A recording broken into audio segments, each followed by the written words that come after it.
Welcome to Coming from Left Field, where we have conversations about politics, books, and current events with your host, Greg Godels and Pat Cummings.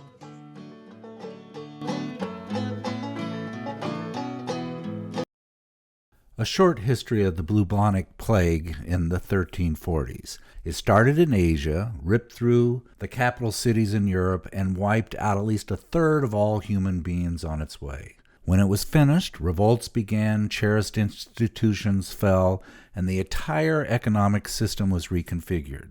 Don't kid yourself, the current COVID plague is not over. Our cherished institutions are not performing very well, and capitalism is proving to be a rather pesky henchman. Let's discuss. Warm greetings, everyone. We have a friend of the show. I guess you're officially a friend of the show if you've done 2 podcasts with us, Stephen. Welcome back to Coming from Left Field. And we did your book on Israel last time, and you have a wonderful, wonderful new book, The Killer Henchman, which is a story about the COVID situation looked at through your political lens and economic lens. And let me just give you a little bit of background for people if they don't know. Stephen, you are live in Ottawa, and you are public policy writer. You have just an extraordinary blog, What's Left. I'll link to that, where you look at a variety of current subjects. And welcome back. Thank you very much. Good. Pleasure to be back. Well, the I think we can get right to the point about the henchman. And if you look at the definition of the henchman, this is the killer henchman, a faithful follower, a political supporter, especially one prepared to engage in crime or dishonest practice by way of service. And here we have the killer henchman related to COVID is communism and our dysfunctional political system that allows people to exploit and to create havoc in serving the resolution to this pandemic. Is that generally correct? I think you meant capitalism. Capitalism. What did I say? It's communism. Oh, jeez.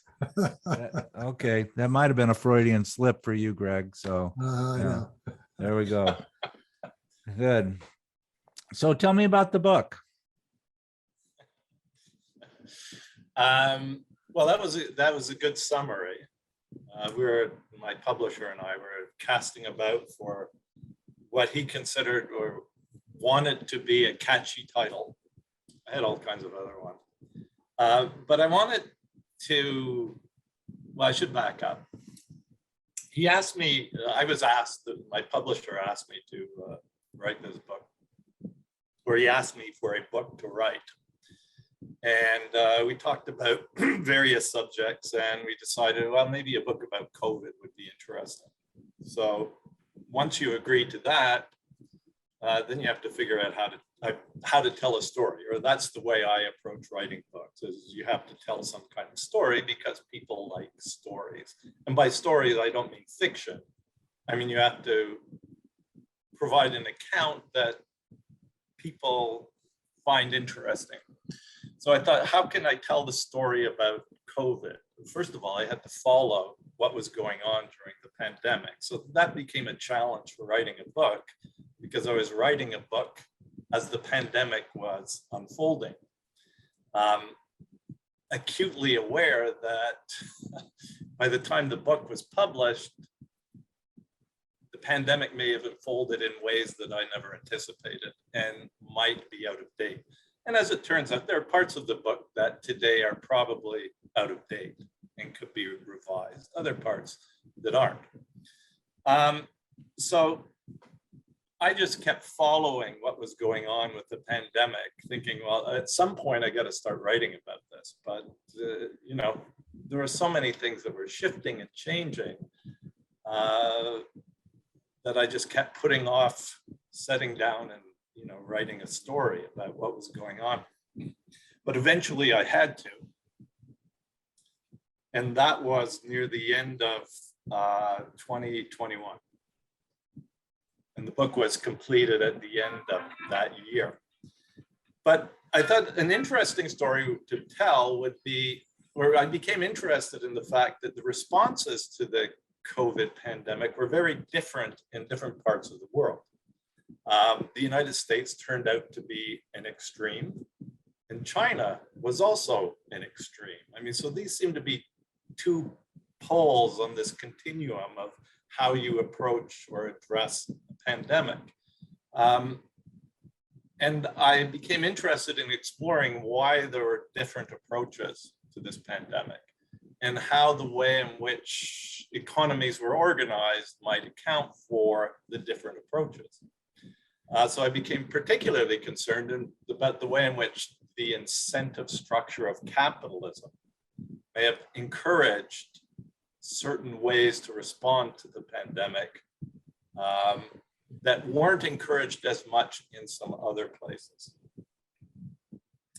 And so really, it was really an analysis, an investigation of the role that US capitalism played in defining the way in which the United States addressed the pandemic and using China as a contrast. Because obviously China's approach was very different and with very different outcomes. Well, let me stop you right there, and I'm going to share my screen. Here we have a chart: cumulative confirmed COVID deaths per million. And this is from Our World in Data, which I guess does a fairly good job. They have a variety of charts and tables, and you can add countries and subtract countries. So here we have at the top, for those who are listening to this in the audio, the United States is by far the number one country with 3,000 deaths per million. Now, I randomly just added a couple of countries here. United Kingdom's next, Russia, Mexico, France, Germany. Canada's very low, 1,000 deaths. So we have United States, 3,000 deaths, Canada, 1,000 deaths. Then we go to Vietnam, and then we go to China, and China is it's a flat line. It's in the, it's almost not in the chart. And so I thought that was kind of, when you were talking about China, you were saying it's not even close of how well they handled this situation. And they returned to normal much faster, and did a pretty good job. And what we do, which is what we do with always when we look at China, it's whataboutism. If China is able to lift millions and millions of people out of poverty better than any other economic system ever in the past, 4 decades, but whataboutism? But what about their censorship? Or what about the Uyghurs? Or what about? And I think that one of your premises of the book is we never really stopped and looked at what other countries were doing and effectively had, their blueprint brought into our system, and it was to our demise. I don't know. What do you say about that? Yeah, I mean, that's true. And I should have mentioned this when I was just speaking about how I came to write the book. One of the things that struck me was some comments that were made by the Secretary General of the World Health Organization, who said, we have all of the tools available to eliminate this pandemic and to stop it. We have all of them. And he named all the tools, which is interesting because at the time the pandemic was raging. So an interesting question becomes, if you have all the tools, why is it that they're not being used? And what's preventing you from using these tools? China was using all the tools that the World Health Organization pointed to as proven tools. They kept underlining that. We know these tools work.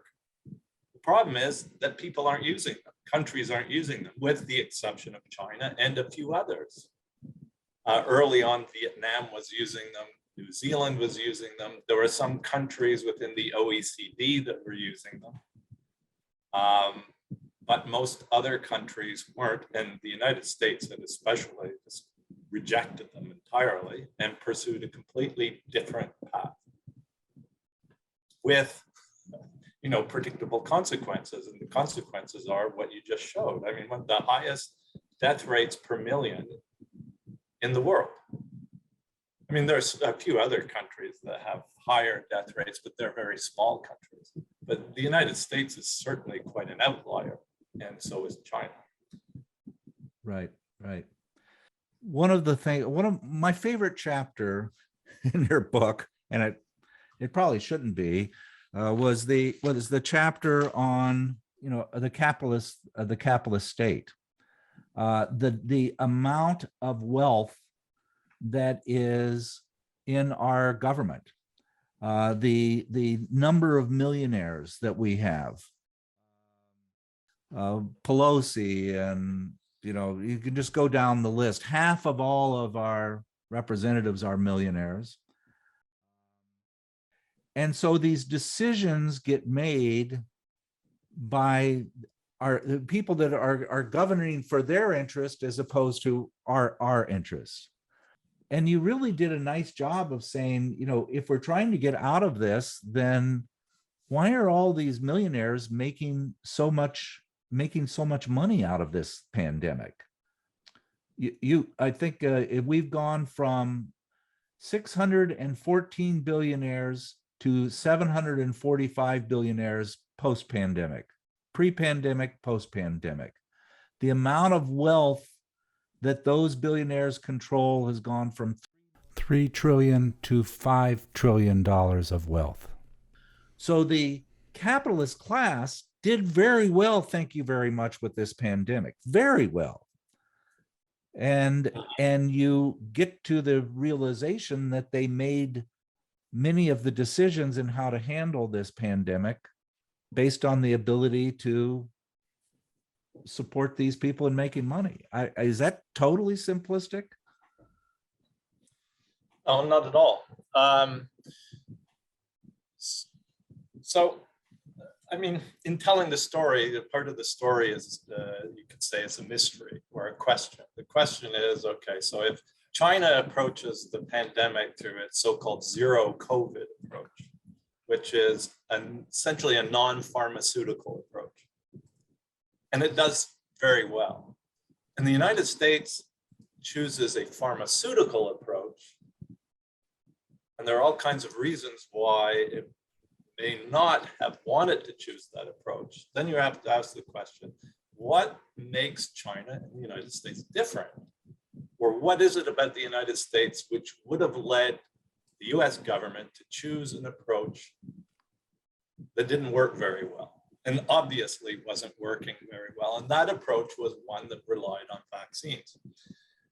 If you go back to early 2020, when there was still talk about developing vaccines to address this problem, you'll notice that most people involved in immunology and the research on vaccines said that it was pretty unlikely that a successful vaccine would be developed within 18 months. One was promised within 18 months, remember that, 12 months to 18 months.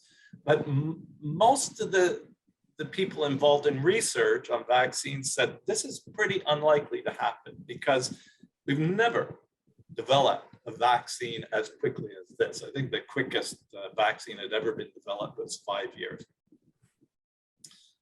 So there was a lot of skepticism, and the probability, I think, up to that point of producing a successful vaccine, given any attempt, was something like 6%. I think it was under 10%. So you have to step back then and say, why did the United States government then decide to pursue this course, which had a very unlikely chance of success? when the World Health Organization was telling it there's another way to approach this that we know works. And China was demonstrating indeed that that approach did work.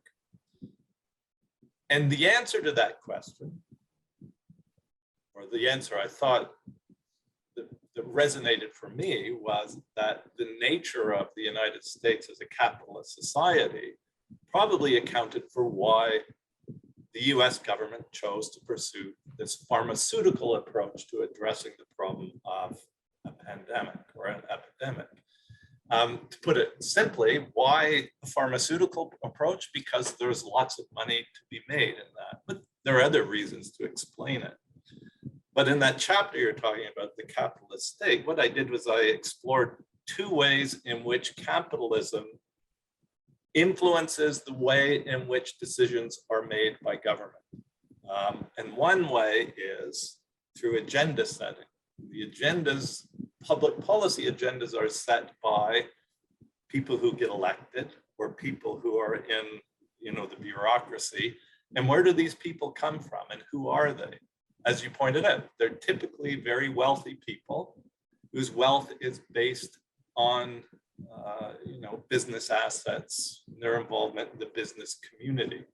So that's one way in which public policy agenda gets set to favor capitalists or capitalism or large corporations. The other way is simply the structure of the capitalist system or the capitalist economy. It kind of constrains the decisions that can be made by government. There's only so much you can do in government. You can't behave in ways that are inimical to profit making, because if you do that, you're going to create all kinds of,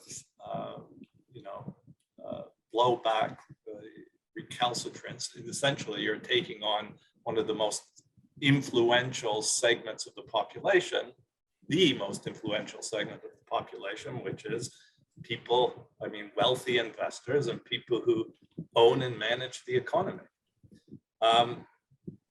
When you're setting agendas, you have to take into account their interests. So it's sometimes argued that, even if you elected a whole bunch of left-leaning people to government and replaced all of the representatives with people who had modest incomes, you'd still probably have policies that were similar to what, or very similar to what we have today. Because even if those people lean toward working class interests or working class values, they would still be constrained by the nature of the capitalist economy and by the fact that it's owned and managed by a very wealthy elite to set agendas that favor that elite. I have to agree with Pat. I was struck by chapter 3 and chapter 4, taking nothing away from your argument, which was, I think, very persuasive. But chapter 3, I thought the state was a remarkably clear and popular expression of the ruling class, the who of the ruling class and the how of the ruling class, how the ruling class operates and functions, which you just explained again. But I thought chapter 4 was equally important because it was about the nanny state, with the understanding that the nanny state was a state not, as it's portrayed often by the right, a nanny for poor and working class people, but who it's really a nanny for, and that is the wealthy, the ruling class, the capitalist class. So I thought the two of those were a very, very powerful explanation of how things work.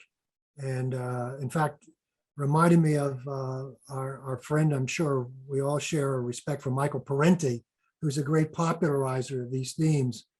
So perhaps you can talk your publisher into making these two the centerpiece of another book that would go further in the same direction, because I thought they were just masterfully done.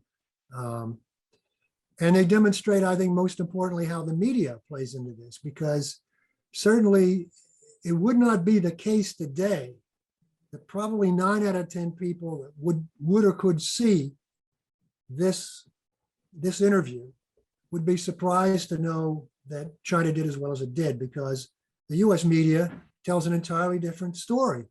Wall Street Journal, New York Times, it's almost daily. Yes, as Pat said, yes, but. I mean, they're losing their economy. The economy is sinking.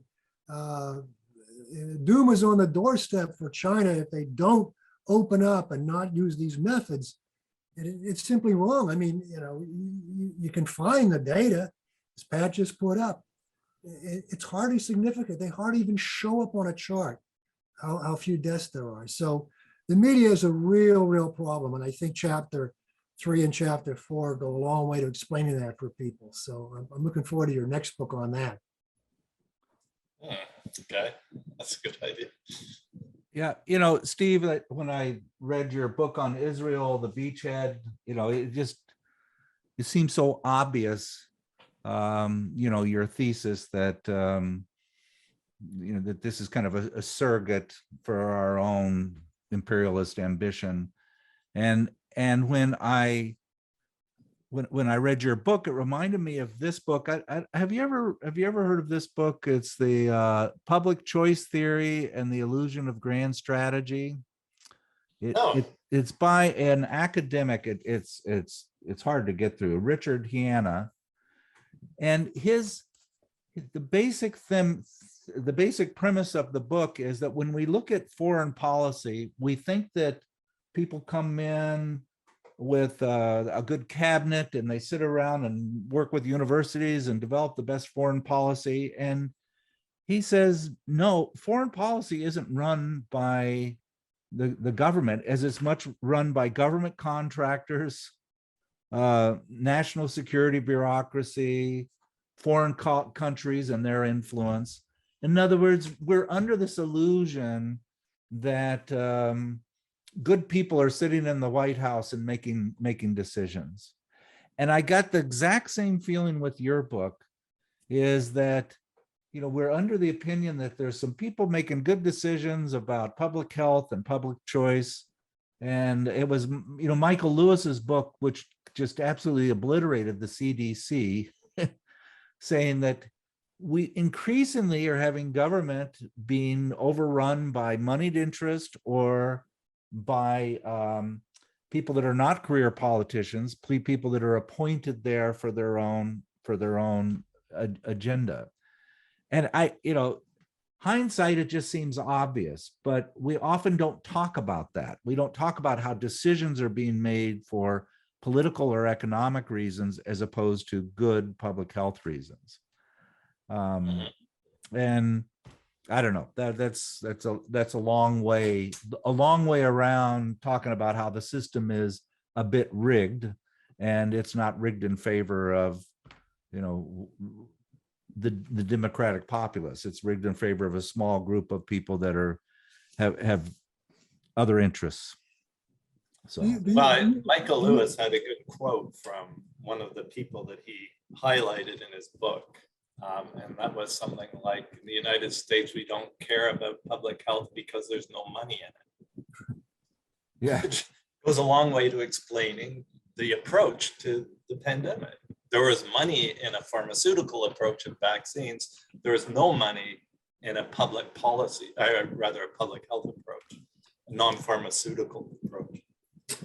Since you wrote the book, do you see any reason to back away from your thesis? You mentioned earlier maybe you'd rethink a few things, but I don't see any reason why you would change anything you said. But are there things that have happened that make you back a little bit away, or would change some ways you formulated what you said?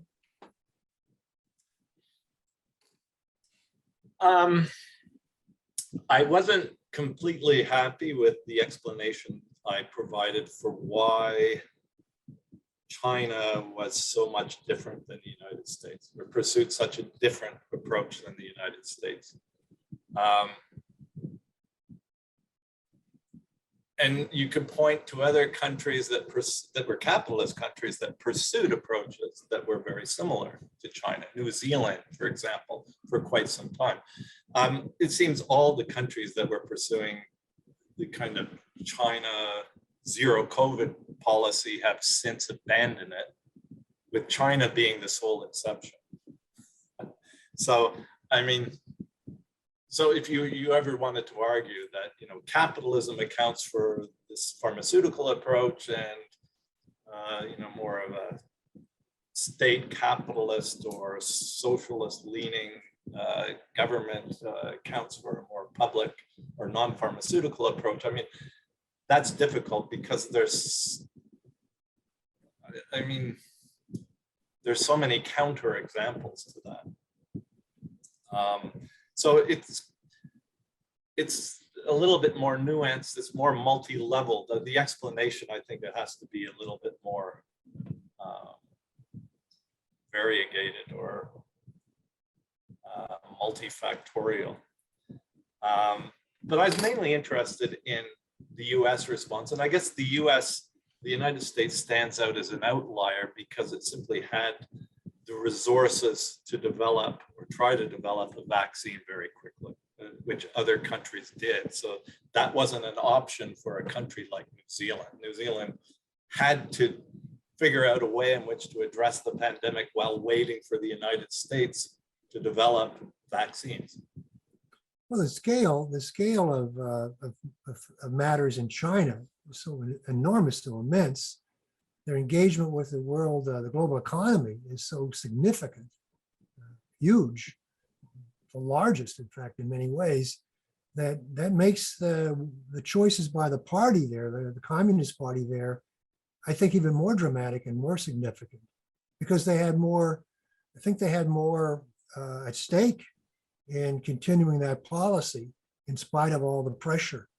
And there definitely was pressure from all the capitalist countries, all the G7 countries want, you know, get back to producing, get back. And yet during that period, I'm not so sure it's true at this moment, but during that period, they recovered, their GDP recovered at a better rate, a faster rate. They didn't dip as low as their capitalist counterparts, large or small.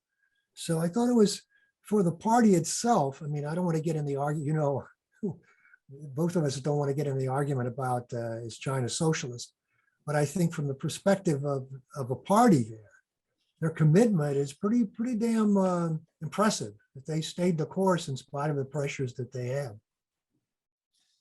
Yes, they have. So, I mean, that sets them apart from all the others. I was kind of alluded to a study that had been done of OECD countries that looked at, there were a few of them that pursued this zero COVID policy. Most of them didn't. And this is an interesting study. I think it was in the Lancet. And what it discovered was that those that pursued this China-like policy not only had lower death rates, but the economies recovered faster. And the most interesting thing was the argument was that they did better on civil rights. And they talked about civil rights being, what they meant by that was the lockdowns were less restrictive and less onerous than in countries that pursued, you know, kind of approach that was more like that of the United States. And that was certainly true in China. I mean, at the moment, all the press talks about is how onerous these lockdowns are in China. And I suppose they are onerous if you're one of the few people that gets caught in the lockdown. But if you look at, you know, the percentage of people who are ever locked down in China at a particular time, it's very small. And so for the most part, I mean, Chinese people have not experienced the kind of restrictions that people in, say, North America or Western Europe experienced for a very long period of time. And one of the most powerful restrictions is death. When you die, you're really restricted. That's So true. I can't imagine any greater restrictions than the ones we have here, where you simply die. 1 million people die and are continuing to die. And what do you see? I mean, this is speculative, but how do you see this COVID thing? Pat and I were talking before you came on about whether it's disappearing or whether it's continuing. I mean, this is speculative, but what do you think? What are your thoughts? Whether COVID is, my thought is, I mean, there are 4 COVID common colds. I mean, so it's not COVID, coronavirus. I mean, there are a few coronaviruses, 4 of which cause the common cold. And it was probably the case that when these were novel, that what happened is they killed a lot of people. And then they didn't kill some other people, and people started to acquire an immunity. And over time, these become common colds. Well, probably something similar is happening with the novel coronavirus.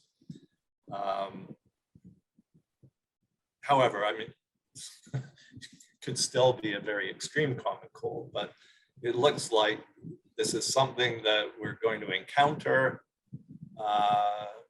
throughout our lives. You might become infected multiple times, and perhaps each time you're infected, the next time the symptoms will not be quite as severe. But obviously, it's something that's here to stay. But interestingly, the World Health Organization argued that it didn't ever have to be that way. It could have been suppressed and essentially eliminated early on if countries in the world, governments in the world had done what the Chinese done. That's what the World Health Organization said. If they had acted when they should have acted, which was I think February and March of 2020, it would have been possible to stop this pandemic from developing and arrest its development. But the World Health Organization asked, why didn't that happen? Why was it that only China was behaving in a way that needed to behave? And some other countries like North Korea and say Vietnam, the countries that had experienced SARS previously. And their answer was that they didn't take it seriously. The other countries, or they took a wait and see approach, and they took a wait and see approach because they didn't want to disrupt business or the tranquil digestion of profits. And by the time they acted, it was too late. I've learned a lot about China through your writings in your blog. In May 12th, you had a blog, Why China is Not Socialist.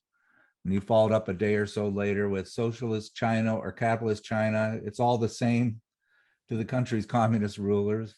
You know, it's not as if you're saying this communist handle things better than other countries. Not at all. There's complexity to how these countries are run. But the reality is when they had success, it's almost like we had to deny their success because we didn't want to suggest that they could be doing something better than us. You know, that's kind of how I saw it. It's just this intentional distortion of and demonization of China, and they just can't do anything right because they're a communist country. I don't know. Does that? But I also think it's the capitalist nature of US society that would prevent US society from ever emulating the Chinese approach. Right. You know, independent of whether any kind of, jingoism or nationalism saying Right. we can't do what the Chinese do. I think it's impossible for the United States as a capitalist society, as a very strong capitalist society, to ever behave in the way that it ought to have behaved in addressing that pandemic. It was inevitable that they were going to address it in the way they did, Right. or in the way the US government did. I don't want to open an entirely new can of worms, but I mean, there is something about the election cycle in the US and our representative democracy, if you will. I struggle with calling it a democracy, but accepting the fact it's a Republican structure, it's any issue of this magnitude becomes so politicized that you can get no agreement, no commonality, no public interest, complete public interest without all the politicians and all the figures behind it to push it through because of the election cycle. So this particular case, the Democrats wanted to concede nothing to Trump when it came to developing a vaccine. And then, of course, as soon as Biden got elected, he embraced the vaccine. It's mine. It's all mine. And look what I've accomplished with the vaccine, when very little was actually accomplished, or not as much as they thought. And they still lag in terms of getting the vaccine to everybody. And I think, as you point out, in they've done a horrible job internationally of getting the vaccine to other people. If that is your strategy, why aren't you giving it to everyone else? But do you see this election cycle problem? I mean, how do we get around that? How could we have gotten around that? Why is it impossible at this kind of Republican system for that to happen? Well, I'm of the view that the approach that was taken, the approach that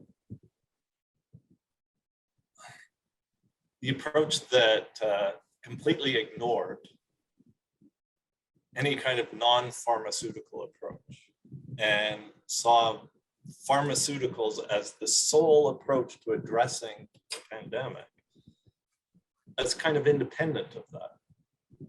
That's my view. I mean, I explored a number of reasons why the pharmaceutical approach was, or why the US government was predisposed to adopt that. I mean, even independent of the issue of a lot of people, a lot of wealthy people who are making decisions are also making money off the pharmaceutical approach in their investments, in Pfizer and Moderna. But I mean, there are other reasons as well. One of the chapters looked at Bill Gates as a very wealthy person who uses his wealth to set an agenda. And he's been setting the agenda for quite some time on how to address pandemics. And that agenda has always been one that is that you address epidemics and pandemics through pharmaceuticals. He also has considerable investments in the pharmaceutical industry, so he profits from this personally, but he's certainly set that agenda.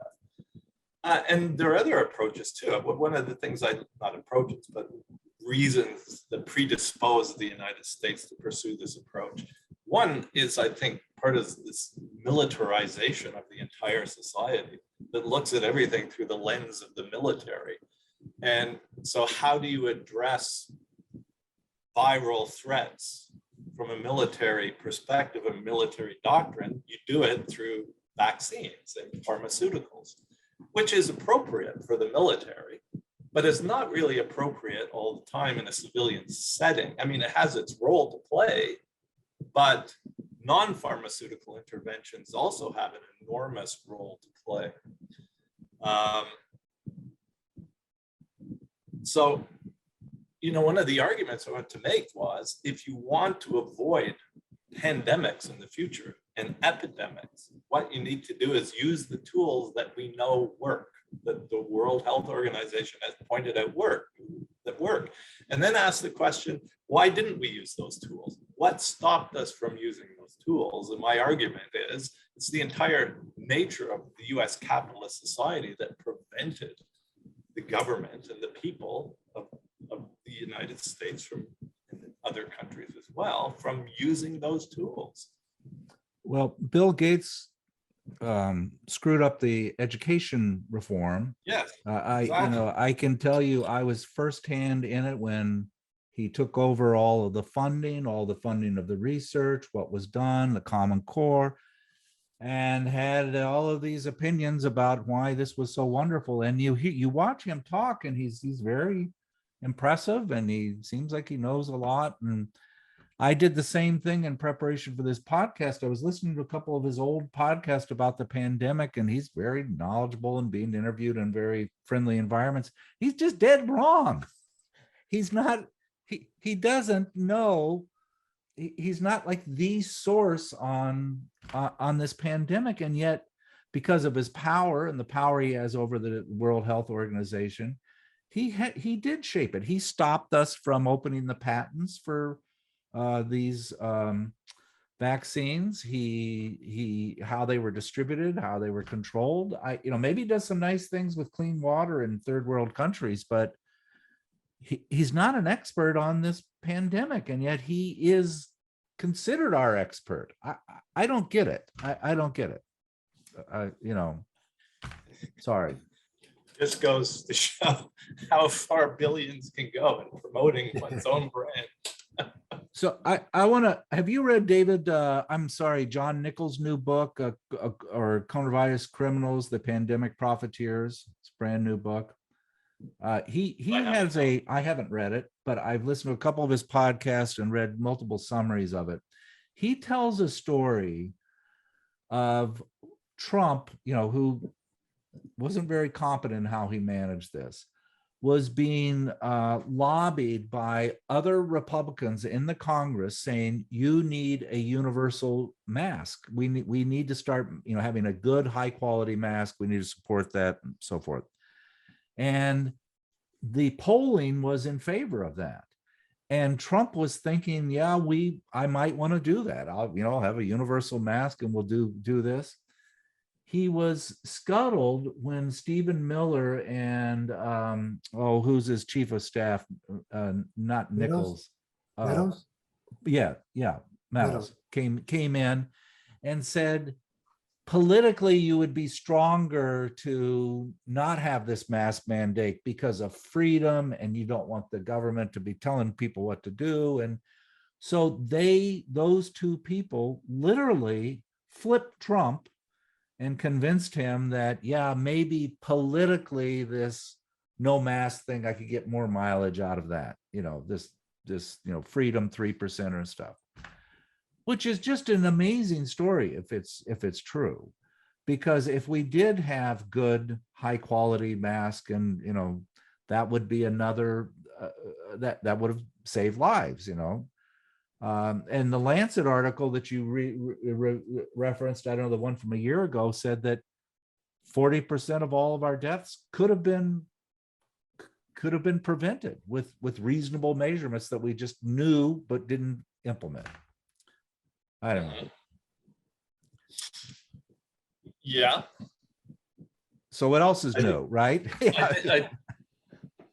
I think one of the difficulties, though, is it's because, all the countries, most countries, with the exception, we already said, of China and a few others, missed that window. Because we missed the window, then the pandemic became inevitable. And one of the things I also explored in the book was the various strategies that were adopted and what the strategies were trying to accomplish. Because we often heard about, bending the curve, et cetera, but no one talked about, well, exactly what is the goal of that strategy? And it was widely assumed that bending the curve meant that somehow this was going to allow us to overcome the pandemic and then it would go away, when in fact, bending the curve had nothing to do with that, because it implicitly recognized the pandemic was here to stay. It was simply about how to draw out illness over a sufficiently long period of time that you didn't overwhelm hospitals and healthcare systems. So one of the things I started to consider in the book is, so what's the exit ramp from the pandemic? What do you have to do now that it's here? And the only real exit ramp, well, there are two exit ramps. There is one, which is that bend the curve, which simply means extending the length of the pandemic in such a way that you protect healthcare systems and hospitals, and you draw it out. And the other approach is vaccination, so you can build up a population immunity. But I thought that's one of the problems that China encountered. It's because it was so successful in holding infections to such a low rate that its level of population immunity did not grow. It could only grow through vaccination.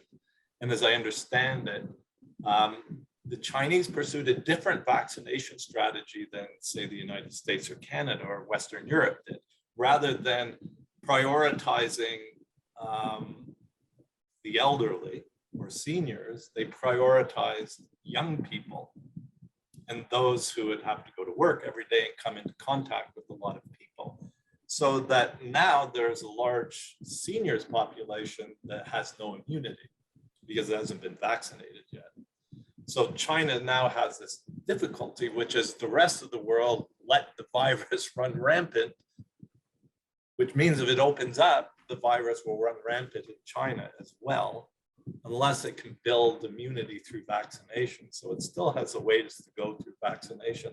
Other people also point out and make the argument that China's healthcare system isn't as robust as that in, say, Western countries, which is another reason why it's had to be more aggressive in suppressing the spread of the virus. So it does find itself with its own unique challenges at the moment. Same with, I pointed out in the book as well, that it had been argued that perhaps the country that had done best in addressing the pandemic was North Korea. Because very early on, North Korea just shut down its borders, right, and claimed that it had no cases for quite some time.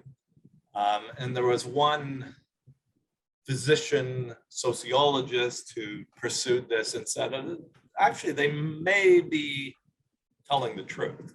I mean, everyone was skeptical, so how could this possibly be? But it was possible. If you read some of the news reports, they always acknowledged that North Korea had the most extreme, they would call it extreme pandemic control measures of any country in the world, and put them in place earlier than anyone else. So, you know, that kind of fit with their claim that they had no cases. But it's also been pointed out that one of the motivations for being so aggressive in suppressing or trying to prevent the spread of the virus into the country is that the healthcare system is not very robust. It's very weak. So that if there was this widespread, transmission of the virus, it would completely overwhelm the healthcare system. And part of the reason their healthcare system is so weak is decades and decades and decades of U.S. and also multilateral sanctions on the country. Right. You know, my wife was on the couch reading an article, and she just looked up with horror, and she said, "Have you read the Guardian article on COVID?" And it was from just a few days ago. Where's the herd immunity? Our research shows that COVID is still wreaking havoc. And this is a horrible article. It's saying that we're not building up this immunity, that more and more people are getting long COVID, and that's continuing. The natural immunity isn't following the. I don't know. Did you read that article? Well, I said at the outset that if you go back to the early days when there was a lot of skepticism about vaccines, it was also pointed out, including by Fauci, that we had no compelling reason to believe that there'd be any durable immunity. Because if you looked at other coronaviruses, there was no durable immunity, right, which was another reason to be skeptical that the vaccine approach was going to work. As it turns out, I mean, there is an immunity in the sense that your chances of being hospitalized or having severe illness or dying are much reduced if you've been vaccinated. But it's still the case that you can be infected even if you're vaccinated multiple times, and that you're probably only producing antibodies, or you have protection against infection for maybe 3, 4, 5 months at most. So early on, though, everyone talked about herd immunity. So the pandemic would be over when we achieved herd immunity. And there were some people saying, how do you know we can even achieve that? Because if you go on the basis of what we know about other coronaviruses, we'll never achieve herd immunity. Correct. And now, no one talks about herd immunity anymore. And now we talk about, well, it looks like we'll never have herd immunity, that this is a virus that's here to stay. Right. They said, contrary to the myth that we're sliding into a comfortable evolutionary relationship with a common cold-like friendly virus, this is more like being trapped on a roller coaster in a horror movie. In other words, it's going to be with us. We're not going to be able to just live with it. It's going to continue to wreak havoc, and it's far from over. I don't know of anybody talking about that. So, other than depressed people on podcasts. So. Well, it's not over. It's here forever. But That's the point. That's the point. That's the point. And we talk about even if you're vaccinated. I mean, if you're vaccinated and you're infected, you'll likely have a mild case. But how do you define mild case? There are a number of people in my own circle I know who've been infected recently. People who've, they've been boosted. And while they have mild cases mean they've been sick for 10 days. And it's not like a mild cold that you have for 3 days or something, or 4 days. Can't go to work, have to isolate, have to take care of your kids, have to stay away from old people, I've had it twice. I don't know. Greg, have you had it yet? No, I have not. I've I have 2 vaccinations and a booster, but I haven't had it. How about you, Steve? I wear a mask. I go to shopping. I still wear my mask. And so, I'm at the age where I don't care if people look at me funny. Maybe if I were 25, I'd feel uncomfortable, but I like wearing a mask because who knows what's around the corner. I mean, even common cold. I mean, that'll protect me against common colds, I think. And I've got so far, pretty strong immune system, knock on wood. So I'd like to have 10 days of my life given back to me. Because I was sick. So, Steve, have you had it yet?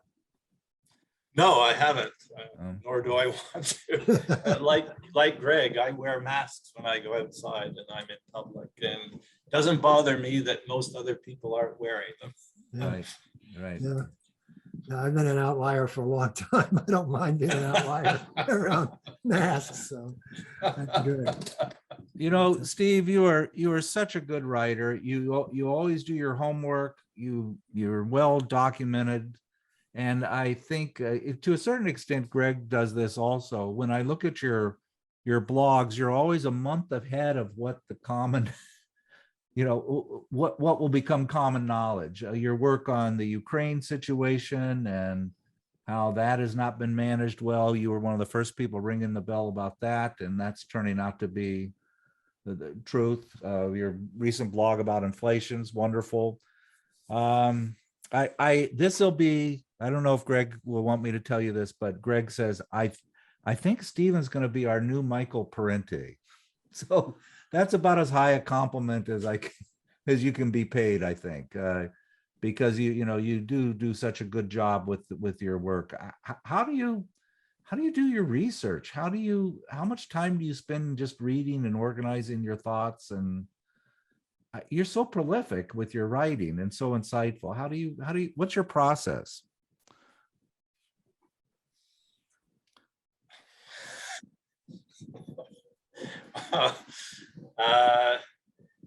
I do spend a lot of time, and I was able to spend a lot of time. I mean, there's an advantage of having children move away, so you have no children around, and then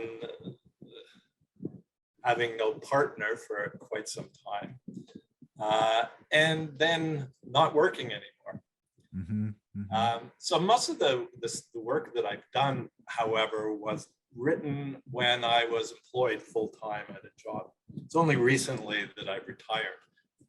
Paradoxically, I find it more difficult to produce anything now that I have more time. And one of the reasons that is because I have more time, I'm more likely to be distracted by so many interests. Now because you say, well, I have all this time now, I can look at this and this and this and all this other thing. And so I find myself being scattered in my attention by pursuing far too many subjects. Any new books? I've been trying to think about new topics that I want to pursue, but I like Greg's idea. Maybe I'll build on that. I think you should. I really think you should. It's an excellent section. And it's needed. I mean, it's really needed some clarity around political issues and political economic issues. We just don't have that. We've got lots of liberal, libertarian, social democratic writers, and I read them all, but I don't get any kind of clarity. I don't get any focus the way I get a focus from you. And I think that's I hope you continue to do that. You really are, you're essential. As Brecht would say, you're essential. And An so keep the essential good work- worker. Keep the Yeah, good work up, please. yeah. Well, thank Well, you. Thanks so much for being on, Steve. Was fun reading your book and talking to Greg about it, and you really did a nice job with it, and I wish you luck with it. So keep writing. Thank you very much. Thank you for having me. Good. All right. Bye now. Bye. Bye-bye.